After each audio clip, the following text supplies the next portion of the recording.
કાલે આપણે પેલું તે દિવસે જોયું ગયા રવિવારે માટે એમ કહી કે બ્રહ્મરૂપ થઈને પરબ્રહ્મની ભક્તિ ના કરે તો તે પણ અત્યાંતિક કલ્યાણને ન પામ્યો કહેવાય. આપણે ત્યાં અટકેલા કે ભાઈ બ્રહ્મરૂપપણું મેળવવું એટલે ભાઈ અક્ષર પોતાની જીવને એમ કહે કે અક્ષર એટલે આત્મા માનવું, અને એમ કહે કે માયાના જે એમ કહે કે જે કોઈ અહીંયા જે ત્યાજ્ય જે દોષો છે એનો ત્યાગ કરવો, એનો ફાયદો શું, એનો લાભ શું, સમજો. કોક દાખલા તરીકે બ્રહ્મરૂપ હોય અશ્વત્થામાની જેમ અને એને કુસંગ લાગી જાય ને ભક્તિ ન કરતો હોય, ભગવાનના સ્વરૂપનો નિશ્ચય ન હોય તો અશ્વત્થામા હજુ પણ અટવાઈ જાય. એટલે બ્રહ્મરૂપપણું પ્રાપ્ત કરવું એ અંતિમ ધ્યેય નથી. બ્રહ્મરૂપપણું પ્રાપ્ત કરવું એ તો શું છે કે ભગવાનની ભક્તિ કરવાનું લાયસન્સ જ મેળવ્યું. એટલે કહેવાનો મતલબ એવો છે અહીંયા કે માટે બ્રહ્મરૂપ થઈને પરબ્રહ્મની ભક્તિ ન કરે તો પણ આત્યંતિક કલ્યાણને ન પામ્યો કહેવાય. પાછી બીજી વસ્તુ, કદાચ એ બ્રહ્મરૂપ હોય અને એ અક્ષર બ્રહ્મને એ આત્માને જ પરમાત્મા સમજતો હોય અને એને કદાચ અશ્વત્થામારી એમ કોઈ કુસંગ ન થાય ને એ આત્માના તેજને જ પરમાત્મા સમજતો હોય અને એમને એનો દેહ ત્યાગ થઈ જાય તો એ શું થાય, તો અક્ષર બ્રહ્મના તેજની અંદર લીન થઈ જાય. પણ આત્યંતિક કલ્યાણ ન થાય એવું લખેલું જ પાછું. શબ્દ બહુ ઊંચો વાપરેલો છે, સમજો. આત્યંતિક એટલે શું, એકમાં જ જેનો અંત થાય એવું કલ્યાણ ન થાય, એટલે એને ભગવત પ્રાપ્તિ ન થાય. એકમાં અંત એટલે શું, હવે તેજને તમે એક શબ્દ નહીં વાપરી શકો કે એક તેજ, કારણ કે તેજ તો એક કેવી વસ્તુ છે કે જેને તમે સંખ્યાસૂચક શબ્દમાં નહીં એનો એ કરી શકો, માપન નહીં કરી શકો. તમે એમ થોડું કહો કે એક તેજ છે કે બે તેજ છે કે ત્રણ તેજ છે. હા, એ તો જથ્થાવાચક શબ્દ છે, સમજો. આ બધું છે ને બહુ ખતરનાક કોઈ આકરણ છે. આપણે ત્યાં જે શબ્દો આપણા છે એ બધાનો બહુ જોરદાર અર્થ છે, એને તમે શાંત બેસીને કોઈની પાસે સમજો નહીં તો ખબર જ ના પડે. આત્યંતિક કલ્યાણ ન થાય એ શબ્દ પાછળ બહુ મોટો ભગવાન બોલેલા હોય એની પાછળ બહુ મોટો સંદર્ભ છે. કે દાખલા તરીકે કોઈ નિરાકારવાદી હોય અને એને મુક્તિ કદાચ મળી જાય, માયાથી તો મુકાઈ જાય, પણ આત્યંતિક કલ્યાણ ન થાય પછી તમે કહો તો એનું કલ્યાણ થયું કહેવાય એનું બાજુ. આત્યંતિક નહીં. આત્યંતિક એટલે શું, એકમાં જ જેનો એકાંતિક. આત્યંતિક એટલે શું કે જેનો એકમાં જ અંત આવી ગયો છે. હવે તમે કહો કે ભાઈ એ અક્ષર બ્રહ્મના તેજમાં લીન થયો, સમજો, તો કદાચ એવું બને ને કે એ પાછો ન નિસરે એમાંથી. બની શકે એવું કે એમાંથી ના નિસરે, અને એનું જાણપણું જે છે તે તો એમાં પણ રહી જ છે, સમજો. અને એ તેજની અંદર એને જ ભગવાન સમજીને એનો એ આનંદ મેળવે, પણ એ અંતિમ ધ્યેય ભગવત ભક્ત માટે નથી. ભગવત ભક્ત માટેનું અંતિમ ધ્યેય શું છે કે પેલા ભગવાનની પ્રાપ્તિ કરવી, કયા ધામમાં જે રહેલા છે, અને એ ભગવાનના આધારે એ તેજ રહેલું છે. આપણે ત્યાં ચિદાકાશનો પણ જે ઉલ્લેખ કર્યો તે અક્ષરધામની જે વાત કરી, જે સ્થાનની વાત કરી, એમાં પણ એક દ્રવ્ય બતાવેલું છે. મુક્તો કયા એનું પણ એક દ્રવ્ય બતાવેલું છે. પરમાત્માનું બોડી એનું પણ એક દ્રવ્ય બતાવેલું છે. દ્રવ્ય કેમ, એવો શબ્દ કેમ વાપરો કે દ્રવ્ય, કે જે વસ્તુ જે દ્રવ્ય હોય એ દ્રવ્યને તમે ફીલ કરી શકો, એનો તમે સ્પર્શ કરી શકો, એનો તમે અહેસાસ કરી શકો, એનો તમે માણી શકો. જે વસ્તુમાં દ્રવ્ય નથી, સમજો, જેમાં કંઈ જ નથી, એનો તમે કદાચ એને જોઈ શકો ખરા. હવે તેજ હોય તો તમે એને જોઈ શકો ખરા, તમને તેજ એવું લાગે પણ ખરું, પણ તમે એને સ્પર્શ નહીં કરી શકો. પણ તમે એ વસ્તુ એક દ્રવ્ય હોય, અને એ દ્રવ્ય એટલે કેવું દ્રવ્ય કે જેમાંથી તમે એને સેવા કરીને તમે કોની સેવા કરો. હવે એ દ્રવ્યનું મટીરિયલનું કોઈ એ વસ્તુ બનેલી જ ન હોય, ભગવાનનો અપ્રાકૃત દિવ્ય દ્રવ્યનો કે મુક્તનો એ દેહ બનેલો જ ન હોય, તો પછી એ મુક્તોના સહવાસનો કે અક્ષરધામમાં રહેલા ભગવાનની સેવા કરવાનો તમને આનંદ કાઢી આવવાનો. એટલે આપણે જે એક એક શબ્દ રામાનુજ વેદાંતમાં ભગવાને મુક્તિ માટે જે મૂકેલા છે, એટલે રામાનુજાચાર્ય એને ભગવાને બહુ સારી રીતે બહુ વિચારીને મૂકેલા છે કે ભાઈ એ ત્યાં જઈને ભગવત સેવા કરવી. એમાં શું છે, ભગવાનનું બોડી પણ એક દ્રવ્યનું બનેલું છે, મુક્તોનું બોડી પણ એ દ્રવ્યનું બનેલું છે, અને ત્યાં જે સામગ્રીઓ છે એ પણ બધી એ દ્રવ્યની બનેલી છે. જેમ અહીંયા બધું આ મટીરિયલનું માયાનું બનેલું છે એ જ પ્રમાણે એમ ટૂંકમાં કહેવાનો સાર એવો છે કે જેમ આપણી આ એક્ઝિસ્ટિંગ એક દુનિયા છે તેમ ત્યાં પણ એક દુનિયા છે, પણ એ આપણી કલ્પના શક્તિની બહાર છે. જ્યારે આપણામાંથી કોઈ સમાધિનિષ્ઠ થશે અને એ લોકમાં જઈને એ લોકમાં જે કંઈ ચીજ વસ્તુઓ છે, વસ્ત્ર, આભૂષણ, અલંકાર, ધામ, અને એનું દર્શન કરી એ ભેરા ભગવાનનું દર્શન કરે, પછી એ અહીંયા તમને વર્ણન કરે, એ વર્ણન કરી શકશે તો પણ તમારી નજરમાં એ આવશે નહીં. કેમ ન આવશે? આપણી દ્રષ્ટિ માયિક છે અને એ ગયો અમાયિક જગ્યા પર, એટલે એ એના હિસાબે વર્ણન કરશે. એ મહારાજે કહ્યું એ પ્રમાણે કે દૂધનું વર્ણન કરવાથી દૂધ કેવું લાગે એ ખબર પડે નહીં. એ તો જે દૂધને સાક્ષાત ચાખે પછી ખબર પડે કે એ દૂધને પીએ તો આવું મીઠું લાગે, આવો આનંદ થાય એમ. આવી વસ્તુ છે. બરાબર. ચાલો આગળ જઈએ. પછી કહ્યું અને ભૂમિ રાપ અનલો વાયુ, બહુ મોટું છે એટલે આગળ એનો અર્થ જોઈ લઈએ. બીજામાં શું કહ્યું છે કે વિચિત્ર અને અનંત અને ભોગ્ય ભોગ ઉપકરણ, એ પણ આપણે ચલવું. પછી મારી અપરા પ્રકૃતિ, પ્રકૃતિ કેવી છે? અચેતન છે અને પ્રકૃતિથી વિલક્ષણ આકારવાળી. પછી પરા પ્રધાનભૂતા અને ચેતન રૂપ એવી પ્રકૃતિ છે. મદયા છે એમ જાણ, જે ચેતન પ્રકૃતિ એ આ અચેતન સમસ્ત જગતને ધારેલું છે, અર્થાત હું ચેતન પ્રકૃતિથી વિલક્ષણ છું. એ આપણે જોઈ લીધેલું કે બધી જગ્યા પર એમ કહે કે જે કોઈ એમ કહે કે અચેતન જગ્યાઓ છે, એટલે જે ધામો છે, જે કંઈ છે એ બધાને ધારનારા ચેતન એવા એમ કહે કે દાખલા તરીકે બ્રહ્માદિક દેવતાઓ છે. બ્રહ્માંડ આખું કેવું છે? અચેતન છે. તેને ધારનારા બ્રહ્માજી કેવા? એટલે એનું નિયમન કરનારા, એની ઉત્પત્તિ કરનારા, એ કેવા? ચેતન. એમ જે જગ્યા પર જેને આપણું શરીર પિંડ કેવું? અચેતન. એને ધારનારો જીવ કેવો? ચેતન. એમ બધે દરેક જગ્યા પર તમારે તારતમ્યતા પણ એ પ્રમાણે સમજી લેવું. અને જેવું એને શરીર પ્રાપ્ત થયું હોય એ પ્રમાણે એને ભગવાન શક્તિ પણ આપે, કામ કરવાની, એનું ભરણ પોષણ કરવાની બધી. બરાબર. એટલે એ પ્રમાણે કહ્યું અર્થાત હું ચેતન પ્રકૃતિથી વિલક્ષણ. એટલે જે બ્રહ્માદિક દેવતા હોય, કીટથી માંડીને બ્રહ્માદિક જે દેવતા છે એ બધાથી પણ ભગવાન વિલક્ષણ. એટલે ટૂંકમાં ભગવાને શું કહ્યું કે તમારી નજર સમક્ષ તમને જે કંઈ દેખાય છે બધાથી હું જુદો છું. નથી દેખાતું એનાથી પણ જુદો છું. આત્મા આપણે દેખાતો નથી એનાથી પણ ભગવાન કે હું જુદો છું. અને જે જળ એવી માયા જેની આ સમસ્ત દુનિયા જેમાંથી આ બનેલી છે એનાથી પણ હું કેવો છું? જુદો છું. આવું કહ્યું. હવે ભગવાન આગળનો શ્લોક કહે છે અપરમે. પછી ધારક અને વ્યાપક એ આગળ આવશે. એ વ્યાપક એવી ચૈતન્ય પ્રકૃતિ છે. એ પ્રકૃતિ કેવી ગઈ? વ્યાપક એવી ચૈતન્ય પ્રકૃતિ. અને જે પ્રત્યક્ષ ભગવાન છે તે કેવા છે? તો અષ્ટ પ્રકારની જે વ્યાપ્ય પ્રકૃતિ જે છે તેને વિશે વ્યાપક એવી જે ચૈતન્ય પ્રકૃતિ તે બેયના આધાર છે. કેવી રીતે? તો ધારકપણે વ્યાપકપણે કરી. ટૂંકમાં કહેવાનો સાર અહીંયા શું કહ્યો? વ્યાપક અને વ્યાપ્ય આ બે શબ્દ સમજવા જેવા છે. જેની અંદર જે છે તે વ્યાપક કહેવાય. સમજો, જેની અંદર જે છે, જેના દ્વારા બધો કાર્યક્રમ ચાલે છે એ વ્યાપક કહેવાય. અને જેની અંદર છે એ વ્યાપ્ય છે. હવે સમજ પડી ટૂંકમાં? દાખલા તરીકે અનંત કોટી બ્રહ્માંડની રચના થઈ, એ બધું માયાનું બનેલું છે. માયાનું જે વસ્તુ બનેલી છે, બ્રહ્માંડ છે, તે બધું કેવું છે? વ્યાપ્ય કહેવાય. અને એની અંદર વ્યાપક જે જીવ રહ્યો, બ્રહ્માજી જેવા જે કોઈ, એ વ્યાપક કહેવાય. વ્યાપક એટલે એ એવો શબ્દ છે કે જેનું ત્યાં ચાલે છે, જેનું નિયમન છે. અને વ્યાપ્ય પોતે કંઈ કરી નહીં શકતું. વ્યાપ્ય જગ્યા છે. દાખલા તરીકે આપણું શરીર આ વ્યાપ્ય કહેવાય. આ બધું અહીંયા વ્યાપ્ય છે. બધું અંદર વ્યાપક તરીકે કોણ કામ કરે છે? જીવાત્મા કામ કરે છે. હવે એનો કંટ્રોલ છે કે જ્ઞાન શક્તિ એ કરીને કરે છે. ભલે રહેલો અહીંયા છે. એમ બ્રહ્માજી બી રહેલા ભલે ત્યાં એક જગ્યા પર બ્રહ્માના લોકમાં છે. બરાબર. પણ એમની જ્ઞાન શક્તિ ક્યાં સુધી ફેલાયેલી છે? આખા બ્રહ્માંડ સુધી ફેલાયેલી છે. જેમ આપણી દેહ સુધી ફેલાયેલી છે એ પ્રમાણે. આ બધું કેશુ સ્વામી બહુ જોરદાર સમજાવે. બહુ ખતરનાક પ્રેક્ટિકલ નોલેજ છે માણસનું. અમુક વસ્તુને બાદ કરતા એમની પાસે બધું લેવા જેવું. નેટવર્કવાળી વાત હોય તે, અત્યારનું જે દુનિયા ચાલે એ અને શાસ્ત્ર, એ બેનું જે કોમ્બો પ્લાન એમની પાસે બહુ ખતરનાક.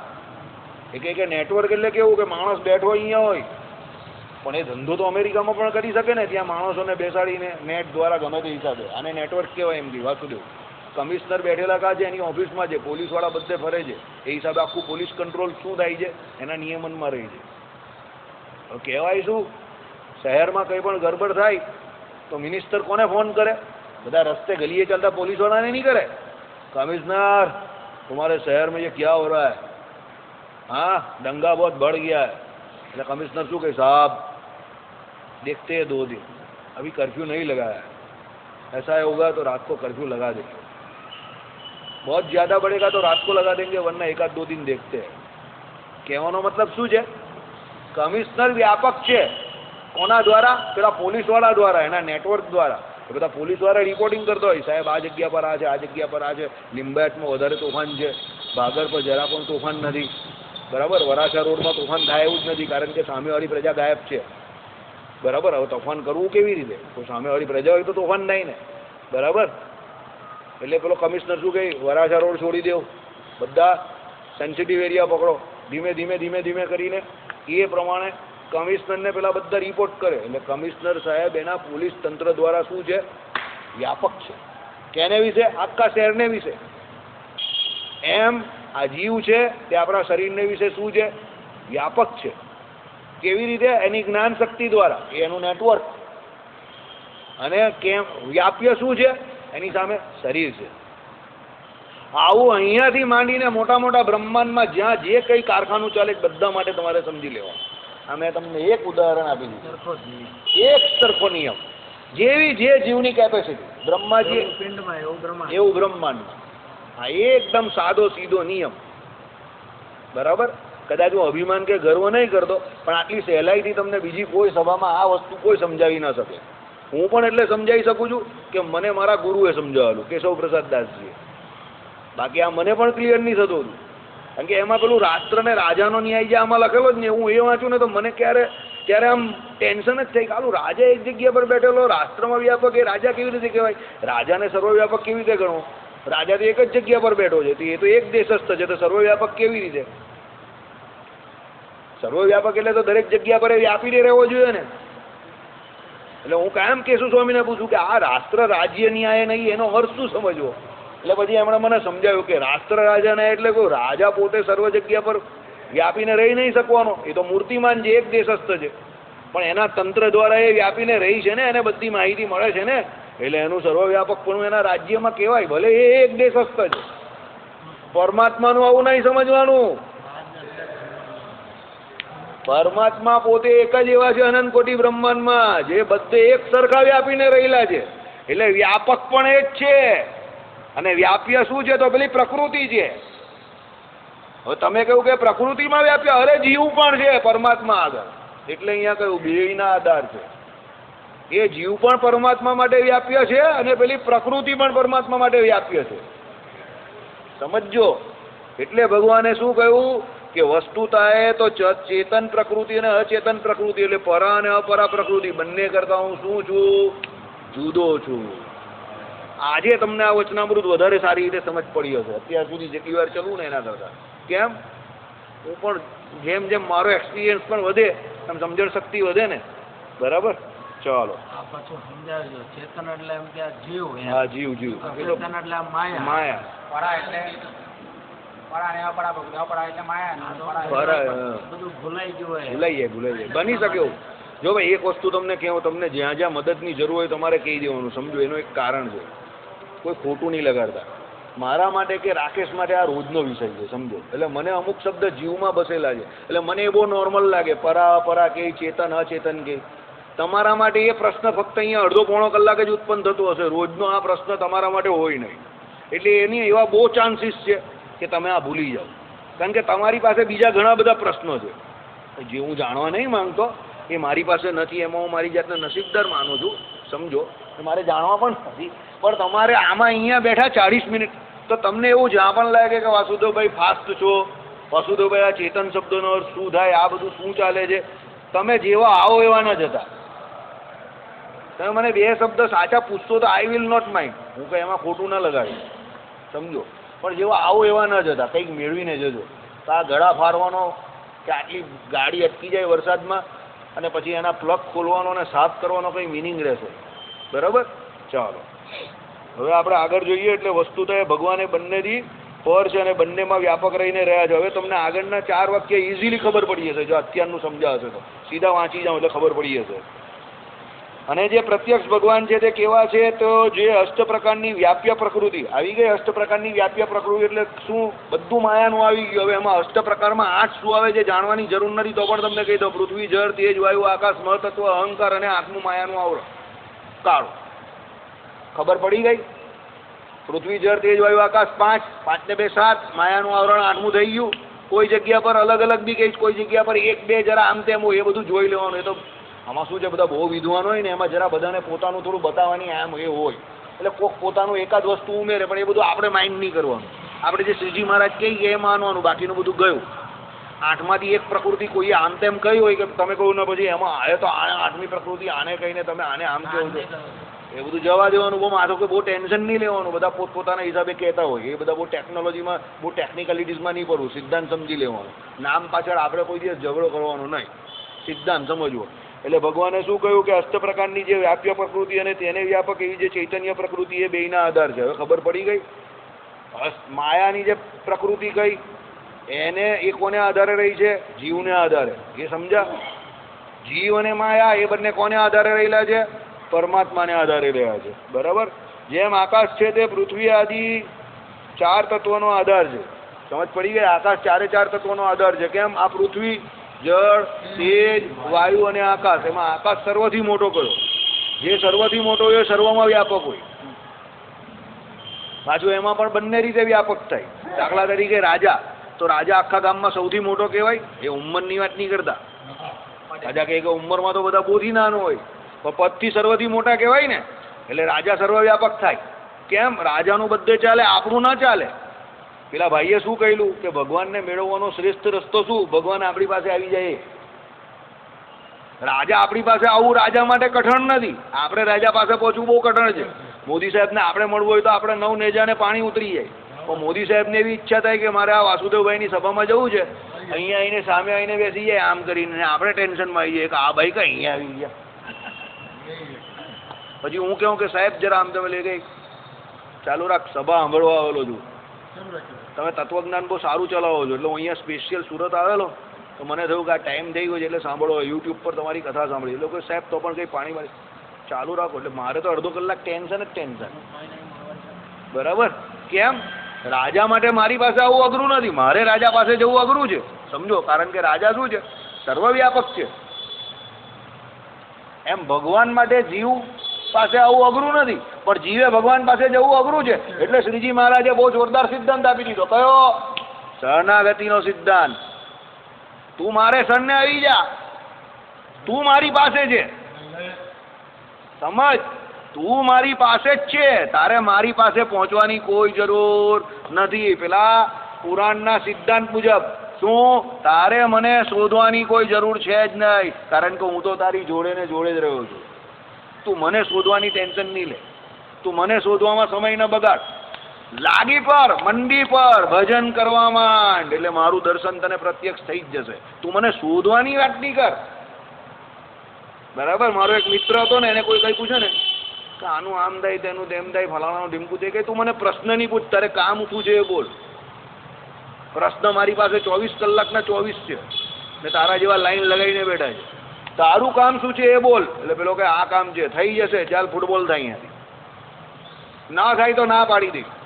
પછી એ પણ કે હું નહીં કરી શકતો ને, સુરતમાં તારું આ કામ કોઈ નહીં કરી શકે, જ્યાં અમદાવાદ પહોંચી જા, આ કદાચ કરી શકશે. પેલો વિચાર કરે, પેલો 4 દિવસ અટવાય સુરતમાં, કે આલું સુરતમાં બધા જ ના પાડે. ના પાડેલી ને 4 દિવસ તે બગાડી નહીં ગયા, ભાગ અહીંયાથી. આવું કામ. કેમ? સુરતમાં વ્યાપક છે માણસ. સમજો? સી ધ પાવર સિદ્ધાંત સમજો. માણસની પૂછતા સુરતમાં એ માણસ એના નેટવર્કે કરીને પાવર એ શું છે? વ્યાપક છે. એટલે એને સુરતની બધી માહિતી રજે રજની છે. એટલે એ કહેતો હતો શું કે સુરતમાં આ કામ તારું કોઈ હાથ પર ના લે, આ બધાની કેપેસિટીની બહારનું કામ છે. આઈડિયા આવ્યો તમને?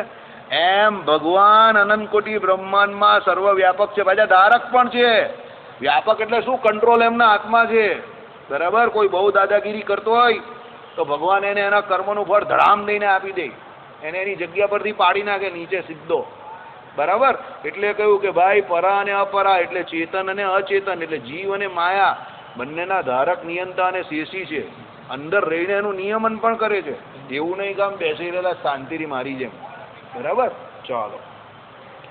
એટલે પછી શું કહ્યું કે આકાશ છે તે જેમ પૃથ્વી આદિ સર્વ તત્વનો આધાર છે.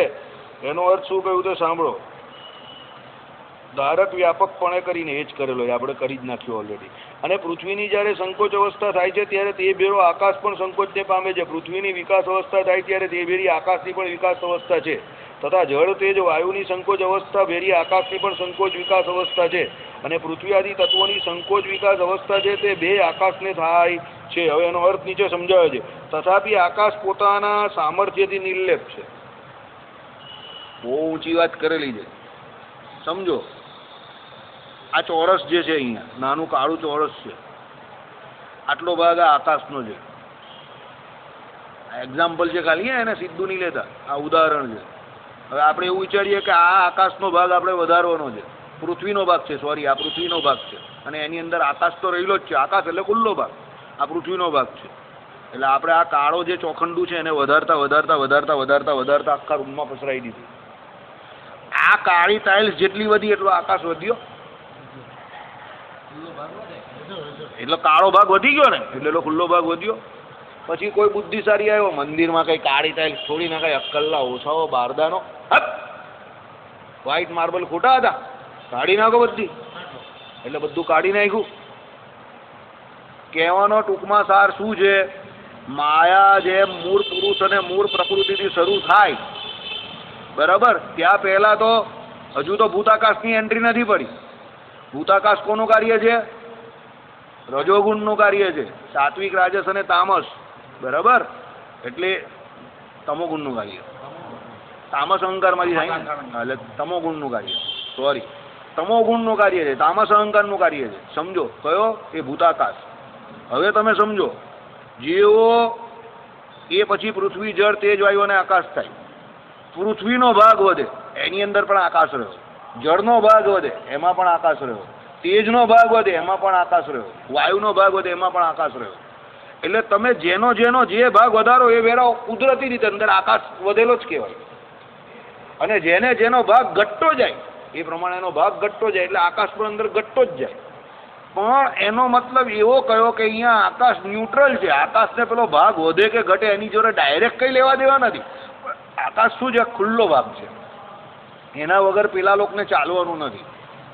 કાર્ય કરવા માટે કોઈ સ્થાન જોઈએ ને, જગ્યા તો જોઈએ ને. એ જગ્યા કોણ પૂરી પાડે છે? આકાશ પૂરી પાડે છે. હવે તમને આઈડિયા આવ્યો? એટલે આકાશ એક સામાન્ય વસ્તુ છે, એની અંદર બધી આ ઘટના ઘટે છે, આ બધું ઘટે છે, બરાબર. પણ આકાશને ડાયરેક્ટ પેલી ક્રિયાઓ જે કંઈ થાય છે એની જોડે કોઈ લેવા દેવા નથી. એમ બેસ્ટ એક્ઝામ્પલ જીવ પ્રાણીનો વિકાસ. હા, બાળક નાનું હોય, મોટું થાય, એની અંદર આકાશ ઓછો હોય, માતાના ગર્ભમાં આકાશ વધતો જાય, બરાબર છે, વૃદ્ધ થાય, પાછો આકાશ ઘટતો જાય, પાછો આકાશ એનો ઘટતો જાય. જેમ બીજા બધા તત્વો ઘટતા જાય, પૃથ્વી, જળ, તેજ, આકાશ, એમ એનો આકાશ પણ ઘટતો જાય. આ બેસ્ટ એક્ઝામ્પલ. 5 ભૂતનું આપણું શરીર બન્યું. માતાના ગર્ભમાં આવે ત્યારે પાણીના એક બિંદુ દ્વારા આવે, પિતાજી દ્વારા જે પાણીનું બિંદુ હોય એના દ્વારા એ માતાના ગર્ભમાં આવે. પછી ધીમે ધીમે માતાના ગર્ભમાં એ પંચભૂતનો વિકાસ થાય. એટલે 4 જે તત્વો વધે એ પેલો આકાશ બી વધે.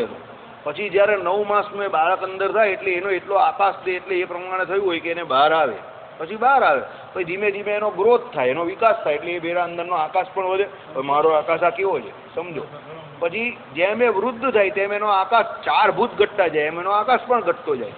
છેલ્લે અગ્નિ સંસ્કાર થઈ જાય એટલે 5 ભૂત એના કેવા થઈ જાય? પેલી રાખની અંદર આટલામાં એમાં આવી જાય, પછી અસ્થિમાં આવી ગયા બાપા, બરાબર. અને એ જે પિંડનો ભાગ જે હતો, જે અસ્થિમાં આવ્યો, એને આપણે બ્રહ્માંડના ભાગ જળમાં પધરાવી દીધો. એટલે પિંડની અંદર બ્રહ્માંડ, પિંડનું જે છે તે બ્રહ્માંડમાં આપી દીધું. આઈડિયા આવી ગયો તમને?